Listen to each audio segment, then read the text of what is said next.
I'm going to hit you with a controversial take, and that is that standalone books don't necessarily have to end with a perfect amount of closure. You don't need to have the world wrapped up beautifully with a bow in a standalone book. If I'm reading a standalone book and it doesn't have all the loose ends tied up, and it doesn't have the characters having happy or sad endings, and it doesn't have the world wrapped up to a point where you're like, okay, I'm glad I read this, but it feels like I've completed it, I'm so happy that that doesn't happen, because I'm not necessarily a massive fan of happy endings. I'm not necessarily a massive fan of closing the world off. And the reason I'm not holding any books is because I don't want to spoil anything. But if a book ends and doesn't give me closure, I think about that book so much more. It's now one of those books that I'm going to constantly be going back to when I think about books. Not to get all scientific, but it's essentially something called the Zeigarnik effect, which is essentially where you don't have closure from a piece of content you consume, especially in this kind of environment. Essentially what that means is that you don't find out what happens to your characters. You don't know what's going to happen next in the storyline. You don't know what's going to happen to the world. And I feel like standalones are so good at delivering on these with a massive effect, because a lot of standalones are written with a lot of messaging involved. They're written to a sense where you're meant to, as a reader, be able to appreciate the message rather than the actual storyline and the ending and the plot. But why would you get a book that you're writing about a message and wrap it up perfectly? Because essentially that's insinuating, okay, right,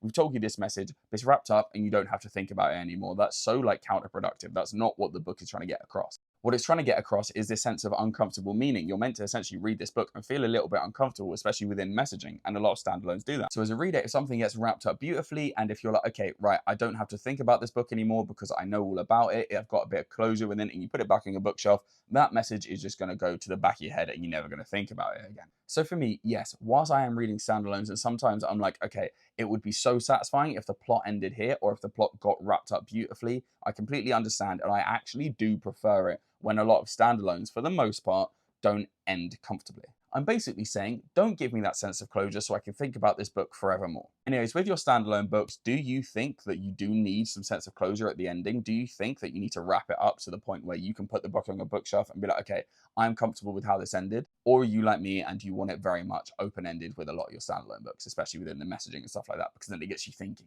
Let me know in the comments. Make sure to like, make sure to follow, and happy goddamn reading.